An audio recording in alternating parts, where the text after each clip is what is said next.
exciting life. I have had a fabulous, and I'm not rich, mind you. Just imagine if I had the dollar. We are back. We are talking with the stars of the new sensational film, Paris is Burning, and we're talking to Dorian Corey, Pepper LaBeija, and Willie Ninja, as well as the director of the film, Jenny Livingston. Let me just ask you before we even go, what made you, where are you from?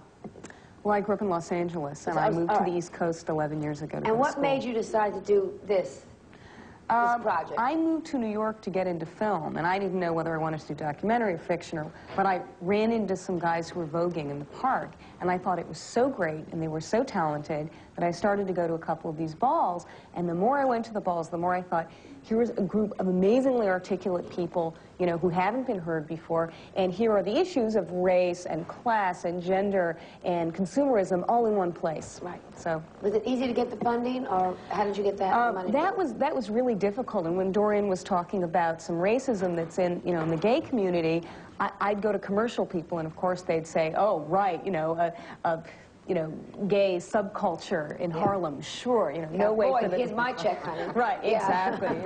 No way for the commercial people. And some of the political people, although I got a lot of arts funding from the NEA and the New York State Council on the Arts and the Paul Robeson Fund, etc., a lot of the political funders were scared away, too, because gay funders would say, we don't want to be shown as black drag queens, and, you know, and a few people of color I talked to, although the executive producer is a black person, you know, were like, we don't want to be shown as gay, you know, this is the part of our community we don't want to talk about. So it was a very difficult, slow process getting the money.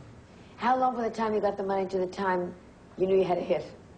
Oh, 26 6 years. years. 6 years. 6 years sticking with it. Yeah. And how did you all get together? How did you find them? She showed up at the balls. She started coming to the balls, you know. I don't know which one you came to first. I might have been I came to a ours. mini ball at the community center. Now, who funds the balls are in auditoriums, and you give out these major trophies. Where does the money come from? Do they pay to come into the ball? Guts, yes, you pay. And what is that? You give them. The houses give them. Like, it used to be just a few. Now everybody gives a ball. And it's just a matter of renting a place, buying the trophies, putting out your advertisement, and waiting for the people to come. Do you make profit on the balls, or just happy to break? Depends on how popular you are. So again, it comes down to the good house and the bad house. In other words, they make a profit. And the ups. Yeah, do you ever put your own? balls for 13 years. But no, We did them together. You're a choreographer for a living. What do you do for a living, Pepper? Me? Yeah. Well, I model sometimes. Okay. I sew a little bit. I do odds and ends. Right. You know, anything to make a dollar. Yeah. Oh, I know. I know. And you work as a performer. I've been working as a film impersonator since 1958. And then I also design clothes. I make costumes. I make her stuff. I make it for a lot of the ball children. And then I have regular customers, too. Now, I'm talking to you, and you have breasts.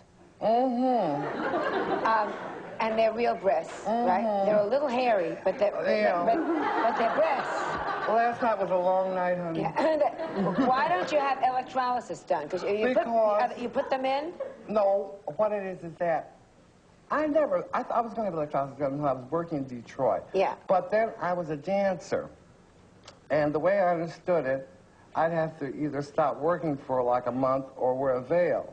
Right. And Mac didn't call for a veil. No. So do you use Nair? I mean, yeah, Nair or Gillette or Chic or so you shave your... You're like my cousin Sheila. I mean, she was a So have you had a sex change? No. Don't want one. You don't want one? No.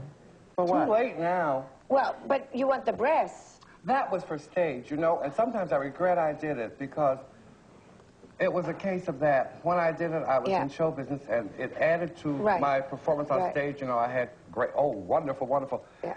Now I'm sort of on the other end, and I'm more out into things, and what it means is that you've always got to be dressed. go to the supermarket without using a powder sponge and things. Yes. You know? Yeah, I was going to say, because otherwise you... Why people look at you, you know, they forget what you're buying. Yes, yes. Now, you said you don't want to be a man. I used to be a 24/7. I used to drag all the time. 24, excuse me? 24/7. 24 hours, 24 hours a day, 7 days a week. 24 hours, 7 days a week. What a great term. Okay, yeah. But as I found that I don't need it. I have more fun being a guy in the daytime and dressing up as a girl at night. Because I've always loved Elizabeth Taylor. And she does the same thing. Yeah. I mean, And oh, she'll be happy to know that. And, you know, like, that's what a lot of the balls, when I was first started going, that's what it was all about. We always wanted to look like movie stars, like Marilyn Monroe, Liz, and all of them. And they even have categories now with celebrity names to them, even your name.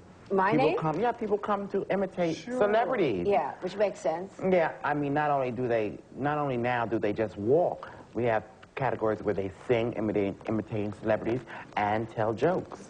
There's a few kids that do you very well. Oh, thank you. You Black are or white? You are both. You are really Black, loved. I'm thrilled to have. White, let's get rid of them right now because we have me. You know what I'm saying? Let's just...